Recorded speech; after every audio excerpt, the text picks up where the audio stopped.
चीन र भारत बीच पछिल्लो समय तनाव बढ्यो। चीनले पूर्वी लद्दाख क्षेत्रमा तोप र ट्याङ्क तैनात गर्यो। दर्शकवृन्द नमस्कार, तपाईँ मेरो पोखरा टिभी युट्युब च्यानल हेर्दै हुनुहुन्छ। समाजमा र विश्वमा घटेका सत्य तथ्य खबरलाई तपाईँसँग पुर्याउने हाम्रो अभियान जारी छ। तपाईँले अहिलेसम्म पनि मेरो पोखरा टिभी युट्युब च्यानललाई सब्सक्राइब गर्नुभएको छैन भने अहिले नै सब्सक्राइब गरी नजिकैको बेल आइकन दबाई हामीसँग जोडिनुहोला। पल पलको ताजा खबरको अपडेट तपाईँलाई दिने हाम्रो अभियान निरन्तर रहिरहनेछ। दर्शकवृन्द, मैले पछिल्लो अपडेट लिएर आइरहेको छु। छिमेकी राष्ट्र भारत र चीनबीच पछिल्लो समय दिन प्रतिदिन मनमुटावको वातावरण सिर्जना भइरहेको छ। नेपालको कालापानी, लिम्पियाधुरा र लिपुलेक क्षेत्रमा भारतले मानसरोवर जाने एकतर्फी रूपमा बाटो खनेपछि नेपालसँग पनि भारत रुष्ट बनेको हो। नेपालले आफ्नो भूमिलाई कुनै पनि हालतमा छोड्न नसक्ने र भारतले उक्त भूमि अतिक्रमण गर्ने प्रयास गरेपछि नेपाल भारतसँग रुष्ट भएको हो। भारतले दिन प्रतिदिन नेपालप्रति दादागिरीको भाव देखाउँदै आएपछि चिनिया सेनाहरूले पनि पूर्वी लद्दाखमा भारतप्रति नकारात्मक टीका टिप्पणीहरू गर्दै आएका छन् भने तोप, गोला बारुद, बमहरू समेत आफ्नो क्षेत्रमा तैनात गरिसकेका छन्। भारत र चीनको सीमावर्ती क्षेत्र पूर्वी लद्दाखमा चीनले तोप र ट्याङ्क तैनात गरेको छ। भारत र चीनको सीमामा भएको झडपका कारण दुई देशबीचको सम्बन्ध बिग्रिँदै गएको हो। यसैबीच चीनले पूर्वी लद्दाखको प्याङ्गोङ क्यासको दक्षिणी क्षेत्रमा स्क्याङगुर ग्यापमा भारी सङ्ख्यामा सैनिक ट्याङ्क र तोप तैनात गरेको भारतीय सञ्चार माध्यमहरूले जानकारी दिएका छन्। यो क्षेत्र भारतीय सेनाको राइफल रेन्ज नजिकै रहेको छ। यसपछि भारतले पनि आफ्ना सेनालाई अलर्टमा राखेको बताइएको छ। गत जुन 15 तारिकमा भएको पहिलो हिंसात्मक झडपमा भारतीय 20 सैनिकले ज्यान गुमाएका थिए भने दोस्रो झडपमा 29 अगस्तमा एक भारतीय सैनिकको ज्यान गएको थियो। त्यसपछि दुवै देशको अवस्था तनावपूर्ण रहेको छ। भारत र चीन बीच पछिल्लो समयमा विवाद चुलिँदै गएको छ।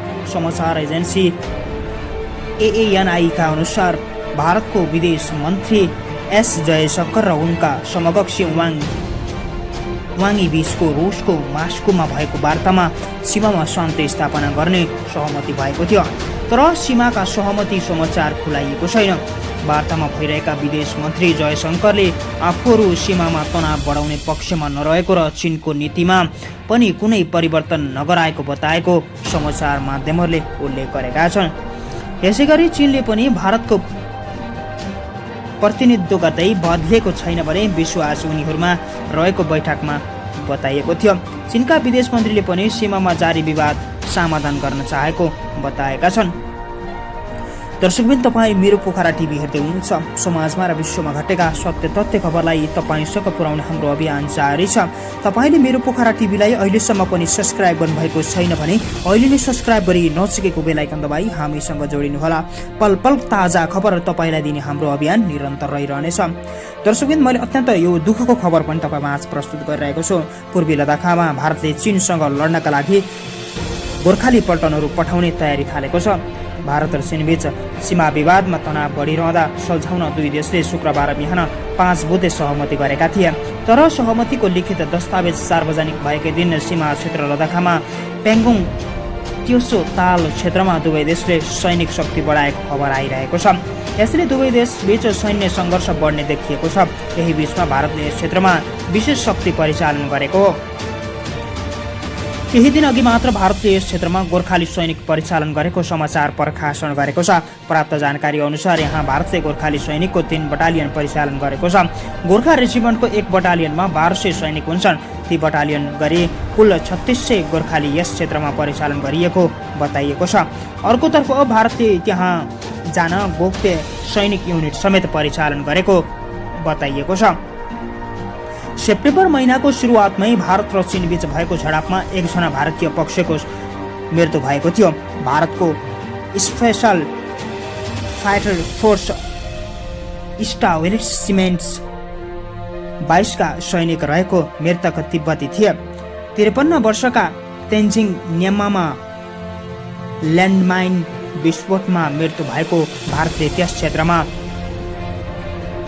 स्पेशल फाइटर फोर्स परिचालन गरेको स्पष्ट पारेको छ।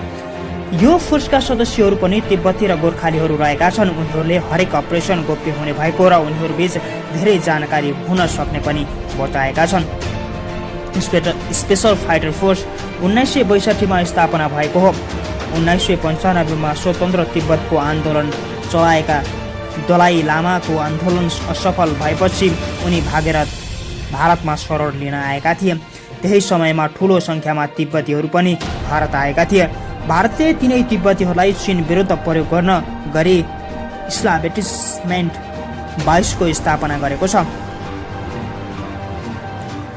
1962 चीनसँग युद्ध भएको बेला चीनको सीमा क्षेत्रमा उच्च पहाडी क्षेत्रमा अभ्यस्त तिब्बतीहरूलाई विशेष फोर्समा भर्ती गरेर यो क्षेत्र स्थापना गरेको हो। 1965 देखि गोर्खे पनि भर्ती गर्न थालिएको हो। नेपाली गोर्खे समुदायको अनुहार र जिउडाल तिब्बतसँग मिल्दछ।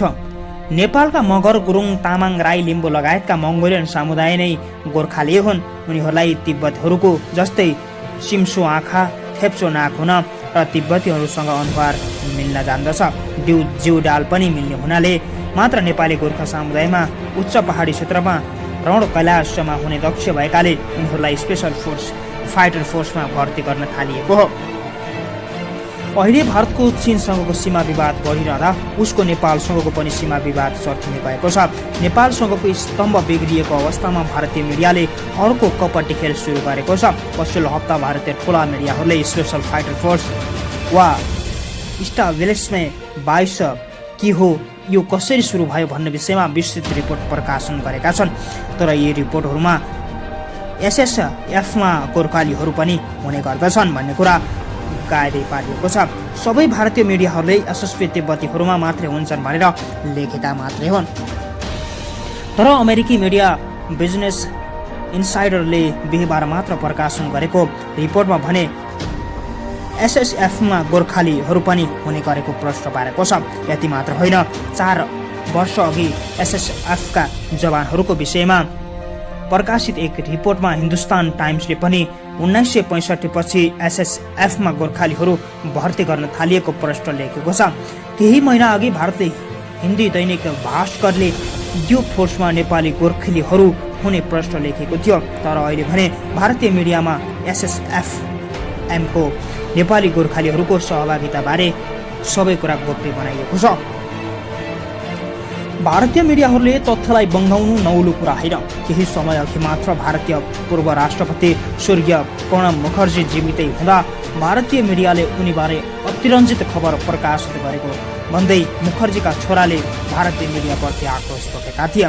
उनले भारतीय मिडियालाई फेक न्युजको कारखाना भएको पनि उपनाम दिएका छन्। नेपालले कालापानी, लिपुलेख, लिम्पियाधुरा आफ्नो दाबी पेश गरेपछि भारतीय मिडियाहरूले नेपाल विरुद्ध तुच्छ रूपमा खनिएका थिए।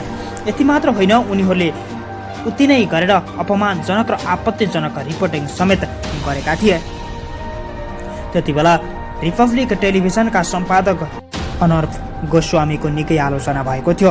यति मात्र होइन, इन्टरनेट प्रयोगकर्ताले सर्च गिनेज गुगलमा स्वामीको बारेमा यतिसम्म टिप्पणी गरेका थिए कि अश्लील गालीलाई किबोर्ड गरेर गुगलमा सर्च गर्दा अनर्फ गोस्वामीको नाम आउने समेत स्थिति आएको थियो। प्रधानमन्त्री केपी ओली र नेपालका लागि सिनियर राजदूत हो एङ्सुबारे आपत्तिजनक रिपोर्ट प्रसारण गरेका जी न्युजका सम्पादक सुधीर चौधरीले सार्वजनिक रूपमा माफी माग्नु परेको थियो। अहिले पनि भारतीय मिडियाहरू पूर्ण कपटी खेल उत्रिएका छन्। भारतका रक्षाका लागि आफ्नो ज्यानै दिन गोर्खाली समुदायको परिचय मेटाउन उनीहरू एकधानको अमूल्य र बहुमूल्य अब खेरा फाल्न लागेका बताइएको छ।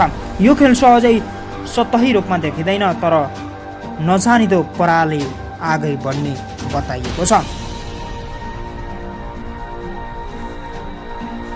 भारतीय मिडियाहरूको नियन्त्रणमा लिएर आफ्नो वाहवाही गराउन रुचाउने भाजपा र मोदी सरकारलाई नै भारतीय मिडियालाई यसरी प्रयोग गरिरहेको बुझ्न सकिन्छ। किनकि पछिल्लो वर्षमा नेपाल र भारतबीच पछिल्लो समय सीमा विवादको बारेमा पनि मनमुटावको वातावरण सिर्जना भएको छ। भारतले नेपालप्रति नकारात्मक टीका टिप्पणी दिँदै आएपछि नेपाल पनि एक्सनमा उत्रिएको हो। नेपाली सेना गोर्खाली पल्टन अब उक्त क्षेत्रमा नपठाउने पनि नेपाल सरकारले गम्भीर ध्यान आकर्षण गरेको छ। दर्शकबिन, तपाईले भिडियो अन्तिमसम्म हेरेर साथ दिनुभयो, त्यसका लागि धन्यवाद। यस्तै नयाँ ताजा भिडियोका हेर्नका लागि हाम्रो च्यानललाई सब्स्क्राइब गर्नुहोला। नमस्कार।